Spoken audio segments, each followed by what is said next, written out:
السلام علیکم بچوں ہم اپنا سبق وہیں سے پھر دوبارہ شروع کرتے ہیں۔ اچھا، جب بیل مر گیا تو سیٹھانی جی نے کیا کیا کہ حفظ ما تقدم کی سوجھی، اور پھر اس کے بعد اس واقعے کو کئی ماہ گزر گئے، یعنی بیل مرنے کو کئی عرصہ گزر گیا، کئی ماہ۔ الگو جب اپنے بیل کی قیمت مانگتے تو سیٹھ اور سیٹھانی دونوں جھلائے ہوئے کتوں کی طرح چڑھ بیٹھتے، یعنی پاگل کتوں کی طرح ان کے پیچھے پڑ جاتے، اس کے پیچھے کہ میں پیسے مانگنے آ گئی ہو، مر گیا یہ تو۔ اب وہ کیا کہتی، یہاں تو سارے جنم کی کمائی مٹی میں مل گئی، یعنی ساری عمر کی جو ہم نے کمایا تھا پیسہ وہ تو سارا ختم ہو گیا، فقیر ہو گئے، انہیں دام کی پڑی ہے، یعنی انہیں اپنے پیسوں کی پڑی ہوئی کہ میں بیل کے پیسے دے دیں۔ مردہ منحوس بیل دیا تھا، اس پر دام مانگتے ہیں۔ آنکھ میں دھول جھونک دی۔ آنکھ میں دھول جھونکنا بچوں محاورہ ہے، اور اس وقت بولتے ہیں جب کوئی کسی کو دھوکہ دے۔ مرا ہوا بیل گلے باندھ دیا، صبر نہ ہوتا ہو تو ہمارا بیل کھول لے جاؤ، مہینے کے بدلے 2 مہینے جوت لو، اور کیا لوگے؟ اس فیاضانہ فیصلے کے قدردان حضرات کی بھی کمی نہ تھی۔ اب وہ اپنا بیل جو دے رہی تھی وہ اصل جانور نہیں تھا، وہ تھا ایک عام سا جانور بیل، اور وہ چاہ رہی تھی کہ بھئی اس بیل کے بدلے میں ہم سے 150 روپے سے جان چھوٹ جائے۔ اب جو اتنا بڑا وہ فیصلہ دے رہی تھی، اس کے دوسرے لوگ بھی اس کی حمایت میں کھڑے تھے۔ اس طرح جھڑپ سن کر چودھری لوٹ آتے، مگر 150 روپے سے اس طرح ہاتھ دھو لینا آسان کام نہ تھا۔ ہاتھ دھو لینا، پیچھا چھڑا لینا۔ تو ایک بار وہ بھی بگڑے، سیٹھ جی گرم ہو پڑے، سیٹھانی جی جذبے کے مارے گھر سے نکل پڑیں۔ سوال و جواب ہونے لگے، خوب مباحثہ ہوا، مجادلے کی نوبت آ پہنچی۔ مجادلہ جھگڑا، نوبت حالت۔ سیٹھ جی نے گھر میں گھس کر کواڑ بند کر لیے۔ کواڑ دروازہ۔ گاؤں کے کئی معزز آدمی جمع ہو گئے، دونوں فریق کو سمجھایا۔ سیٹھ سمجھو کو دلاسا دے کر گھر سے نکالا، دلاسا دے کر، تسلی دے کر، اور صلاح دی، مشورہ دیا کہ آپس میں سر پھٹول سے کام نہ چلے گا، یعنی ایک دوسرے کو سر پھوڑنے سے کام نہیں ہوگا، اس سے کیا فائدہ؟ پنچایت کر لو، جو کچھ طے ہو جائے اسے مان جاؤ۔ سیٹھ جی راضی ہو گئے۔ الگو نے بھی حامی بھر لی، ہاں کر دی۔ فیصلہ ہو گیا۔ پنچایت کی تیاریاں ہونے لگیں۔ دونوں فریق نے غول بندیاں شروع کی، یعنی اپنے اپنے حمایتیوں کو اکٹھے کرنا شروع کیا۔ تیسرے دن اسی سایہ دار درخت کے نیچے پھر پنچایت بیٹھی۔ تیسرے دن یعنی جھگڑے کے تیسرے دن۔ کون سے سایہ دار؟ جس سایہ دار کے درخت کے نیچے خالہ کی اور جمن شیخ کی پنچایت ہوئی تھی۔ رام دھن مصر نے کہا، اب کیوں دیر کی جائے، بولو چودھری کن کن آدمیوں کو پنچ بدتے ہو؟ الگو نے منکسرانہ انداز میں جواب دیا، منکسرانہ انداز، عاجزانہ انداز، عاجزی کے طور پر۔ سمجھو سیٹھ ہی چن لیں۔ سمجھو سیٹھ کھڑے ہو گئے اور کڑک کر زوردار آواز میں بولے، میری طرف سے شیخ جمن کا نام رکھ لو۔ الگو نے پہلا نام جمن کا سنا تو کلیجہ دھک سے ہو گیا، گویا کسی نے اچانک تھپڑ مار دیا۔ رام دھن مصر الگو کے دوست تھے، تہ پر پہنچ گئے، حقیقت سمجھ گئے۔ بولے، چودھری تم کو کوئی عذر تو نہیں؟ عذر؟ اعتراض۔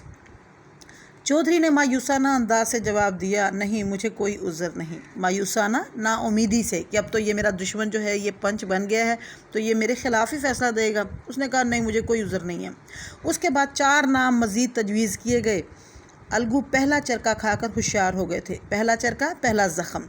خوب جانچ کر انتخاب کیا، صرف سرپنچ کا انتخاب باقی تھا۔ بچے، جو سرپنچ ہوتا ہے وہ باقی 4 پنچوں کی رائے لے کر پھر فیصلہ سنایا کرتا ہے، اسے کہتے ہیں سرپنچ۔ جو باقی 4 پنچ جو چنتے ہیں فریق، 2 ادھر سے 2 ادھر سے، تو وہ جو سرپنچ ہوتا ہے وہ ان سے بڑا ہوتا ہے رتبے میں، عہدے میں، عمر میں۔ الگو اس فکر میں تھے کہ اس مرحلے کو کیوں کر طے کروں، کیسے طے کروں، گزاروں کہ یکا یک اچانک۔ سمجھو سیٹھ کے ایک عزیز گوڈر شاہ بولے، سمجھو بھائی سرپنچ کسے بناتے ہو؟ سمجھو کھڑے ہو گئے اور اکڑ کر بولے، شیخ جمن کو، یعنی اس نے سرپنچ بھی شیخ جمن کو ہی منتخب کیا۔ رام دھن مصر نے چودھری کی طرف ہمدردانہ انداز سے دیکھ کر پوچھا، الگو تمہیں کوئی عذر ہو تو بولو۔ الگو نے قسمت ٹھونک لی، سب کام قسمت پر چھوڑ دیے۔ حسرت ناک لہجے میں بولے، حسرت ناک، ایسی خواہش جو پوری نہ ہو، بولے، نہیں مجھے کوئی عذر نہیں ہے۔ شیخ جمن کو بھی اپنی عظیم الشان ذمہ داری کا احساس ہوا۔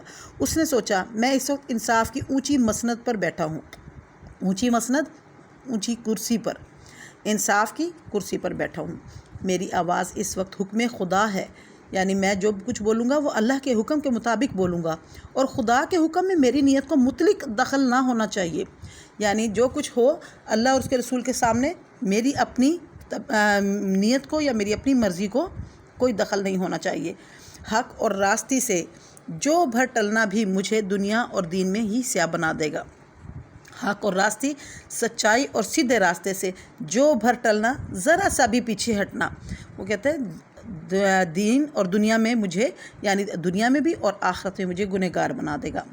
پنچایت شروع ہوئی، فریقین نے اپنے حالات بیان کیے، جرا ہوئی، شہادتیں گزری۔ جرا ہونا بحث ہونا، شہادتیں ہونا گواہیاں دینا۔ فریقین کے مددگاروں نے بہت کھینچ تان کی، جمن نے بہت غور سے سنا اور تب فیصلہ سنایا۔ الگو چودھری اور سمجھو سیٹھ، پنچوں نے تمہارے معاملے پر غور کیا ہے۔ سمجھو کو بیل کی پوری قیمت دینا واجب ہے، واجب ہے لازم ہے، واجب ہے لازم ہے۔ اس وقت بیل ان کے گھر آیا، جس وقت بیل ان کے گھر آیا اس کو کوئی بیماری نہ تھی۔ اگر قیمت اسی وقت دے دی گئی ہوتی تو آج سمجھو اسے واپس لینے کا ہرگز تقاضا نہ کرتے۔ تقاضا اصرار۔ رام دھن مصر نے کہا قیمت کے علاوہ ان سے تاوان بھی لیا جائے۔ تاوان جرمانہ۔ سمجھو نے بیل کو دوڑا دوڑا کر مار ڈالا۔ جمن نے کہا اس کا اصل معاملے سے کوئی تعلق نہیں ہے۔ گوڈر شاہ نے کہا سمجھو کے ساتھ کچھ رعایت ہونی چاہیے۔ چونکہ گوڈر شاہ سمجھو کا رشتہ دار تھا تو اس نے کہا اس کے ساتھ کچھ اسے رعایت دے دی جائے، ان کا بہت نقصان ہوا ہے اور اپنے کیے کی سزا مل چکی ہے۔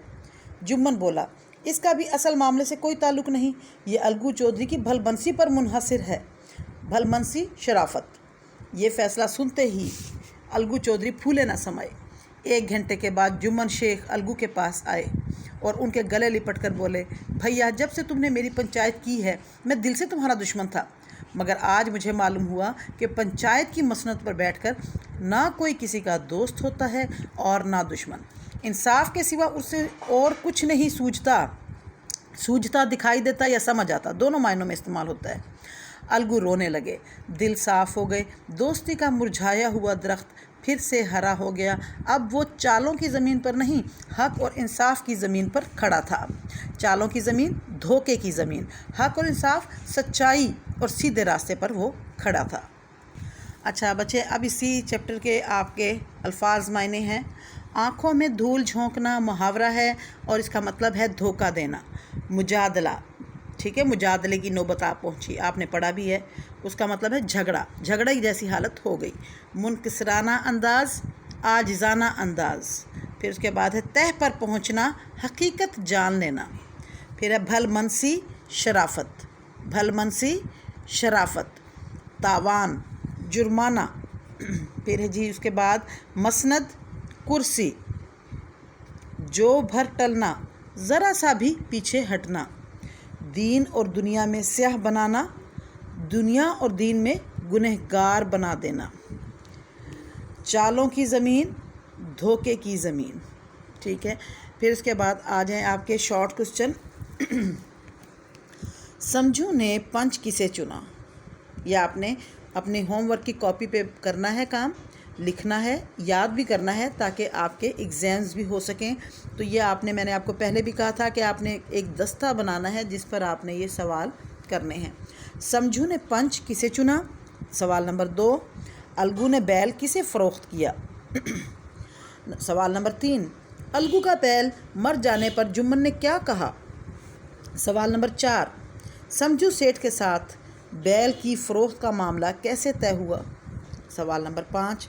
الگو چودھری کو سمجھو سیٹھ سے بیل کی کتنی قیمت لینا تھی؟ ٹھیک ہے، یہ آپ کے 5 شارٹ کوسچن ہیں جو آپ نے ہوم ورک کے طور پر کرنا ہے، لکھنا ہے، یاد کرنا ہے۔ اور اس کے علاوہ اس سبق کا خلاصہ، سبق پنچایت کا خلاصہ آپ نے لکھنا بھی ہے اور یاد بھی کرنا ہے۔ بچے خلاصے کے بارے میں میں آپ کو تھوڑے سے وہ بتا دوں کہ آپ نے کس طریقے سے کرنا ہے۔ ہاں جی بچے، خلاصہ آپ نے اس طریقے سے کرنا ہے کہ جو سبق آپ کا ہے اس کا تیسرا حصہ خلاصے کا ہونا چاہیے، مختصر کر کے۔ خلاصے کا مطلب ہوتا ہے کسی بھی چیز کو مختصر کر کے بیان کرنا اور اس میں اہم اہم چیزوں کو نوٹ کرنا۔ خلاصہ اسی ترتیب سے آئے گا سبق کا جس ترتیب سے آپ کا سبق ہے، یہ نہیں ہو سکتا کہ خلاصہ آپ نے کہیں سے کچھ بات اٹھائی اور کہیں سے کوئی بات اٹھائی اور آپ نے خلاصہ لکھ دیا، ایسا نہیں خلاصہ ہوگا، ایسے غلط ہوگا۔ آپ نے ساری لائنوں کو کاؤنٹ کرنا ہے، سبق کی کتنی لائنیں ہیں، پھر اس کو 3 پہ تقسیم کر دیں، اور جو جواب آئے گا 3 پہ تقسیم کرنے کے بعد جتنی لائنیں بنتی ہیں اتنی لائنوں کا خلاصہ آپ کا ہوگا، ٹھیک ہے۔ اس طریقے سے آپ نے، اور خلاصے کی وہی ترتیب ہوگی جس ترتیب سے آپ کا سبق ہے۔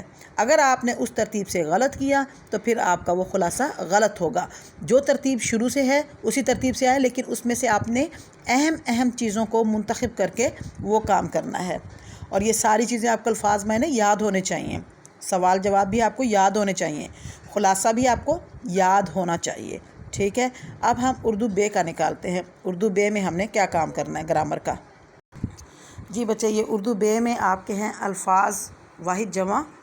اس میں آپ دیکھیں سبب اسباب، سفر اسفار، سر اسرار، سقم سقام، شعر اشعار، شجر اشجار، لحن یعنی آواز کو کہتے ہیں الحان، اثر آثار، عصب اعصاب، غیر اغیار، غرض اغراض، غلط اغلاط، فکر افکار، فرد افراد، فعل افعال، فلک افلاک، فوج افواج، قدم اقدام، قسط اقساط، قسم اقسام، قطر اقطار، قول اقوال، قوم اقوام، لقب القاب، لون یعنی رنگ الوان، لوح الواح، لحد الحاد، لطف الطاف، لفظ الفاظ، مال اموال، مثل امثال، مرض امراض، مصر امصار، ملک املاک۔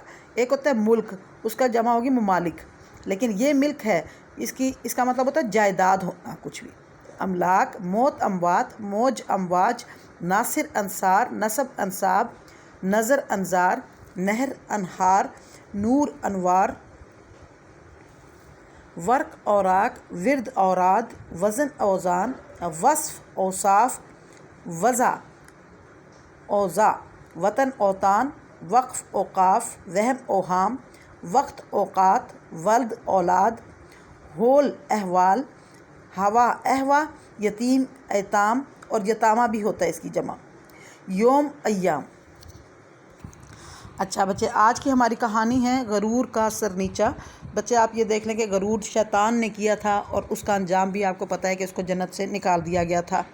اچھا، اور یہاں پر دیکھیں غرور کا سرنیچہ کہانی جو ہم آج کریں گے وہ آپ نے لکھنی بھی ہے اور یاد بھی کرنی ہے۔ میں نے کل بھی آپ کو بتایا تھا کہ جو کہانی ہوتی ہے وہ ہمیشہ پاسٹ میں ہوتی ہے، فیوچر میں یا پریزنٹ میں نہیں ہوتی، فعل ماضی میں کہانی لکھی جاتی ہے۔ ایک دفعہ کا ذکر ہے، کسی جنگل میں ایک خرگوش رہتا تھا۔ اسے اپنی تیز رفتاری پر بڑا غرور تھا، ناز تھا۔ وہ ہر وقت اپنے پڑوسی کچھوے کو تنگ کرتا اور اس کی سست رفتاری پر اسے تانے دیتا رہتا تھا۔ روز روز کے تانوں سے تنگ آ کر آخر ایک دن کچھوے نے خرگوش سے کہا، آؤ ہم تم 1 میل کی دوڑ کا مقابلہ کریں۔ خرگوش کچھوے کی بات پر بہت ہنسا اور کہنے لگا، کیا پدی اور کیا پدی کا شوربہ، تم اور میرا کیا مقابلہ؟ لیکن کچھوے نے اپنی تجویز پھر دہرائی اور اس پر اصرار کیا۔ چاروں ناچار خرگوش کو اس کا چیلنج قبول کرنا پڑا۔ چنانچہ اس وقت دونوں نے دوڑ کا وقت اور جگہ مقرر کر لی۔ اگلے دن وقت مقررہ پر دوڑ شروع ہو گئی۔ خرگوش نہایت تیز چھلانگیں لگاتا ہوا کچھوے سے بہت آگے نکل گیا۔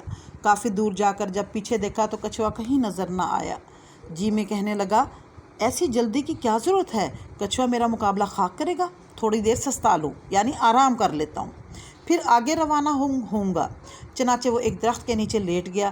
ٹھنڈی ٹھنڈی ہوا چل رہی تھی۔ جلد ہی خواب غفلت کے مزے لینے لگا۔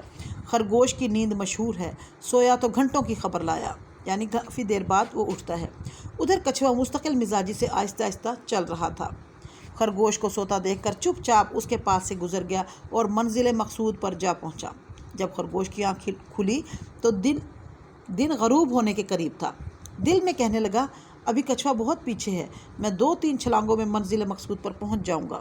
غرض دوڑتا ہوا منزل پر پہنچا تو کچھوا وہاں پہلے سے موجود تھا۔ خرگوش نے جب اپنے حریف کو اپنے سے پہلے وہاں موجود پایا، حریف دشمن کو بھی کہتے ہیں یا جس سے مقابلہ ہو اس کو بھی کہتے ہیں، ٹھیک ہے، وہاں موجود پایا تو اس کی شرمندگی کی کوئی انتہا نہ رہی۔ مگر اب کیا ہو سکتا تھا؟ کچھوا بازی جیت چکا تھا اور خرگوش کو قدرت کی طرف سے اس کے غرور کی سزا مل چکی تھی۔ نتیجہ سچ ہے جو کوئی غرور اور تکبر کرتا ہے اسے سرنگوں ہونا پڑتا ہے۔ اب آپ کی جو کہانی آئے گی اس میں یہی ہوگا کہ نتیجے کو سامنے رکھ کر آپ کہانی لکھیں، یا غرور کا سر نیچا نتیجہ ہے کہانی، اس کو سامنے رکھ کر نتیجے کو آپ کہانی لکھیں۔ تو آپ نے نتیجے کو ذہن میں رکھ کر پھر کہانی لکھنی ہے۔ اور سب سے اہم چیز جو میں نے آپ کو پہلے بھی بتائی تھی کہ آپ نے نتیجے کی ہیڈنگ دے کر لازمی نتیجہ لکھنا ہے، ادروائز آپ کو 3 نمبر یا 2 نمبر ملیں گے۔ بے شک آپ کی ساری کہانی ٹھیک ہو، کچھ بھی ہو، لیکن اگر آپ نے نتیجہ نہیں لکھا تو آپ کے 3 نمبر ہوں گے۔ اگر آپ نے نتیجہ کی ہیڈنگ دی اور پھر نتیجہ بھی اس میں مینشن کر دیا تو آپ کو 4 نمبر ملیں گے۔ ٹھیک ہے بچوں، وش یو گڈ لک، اللہ آپ کو کامیاب کرے، انشاءاللہ کل ملاقات ہوگی۔ اللہ حافظ۔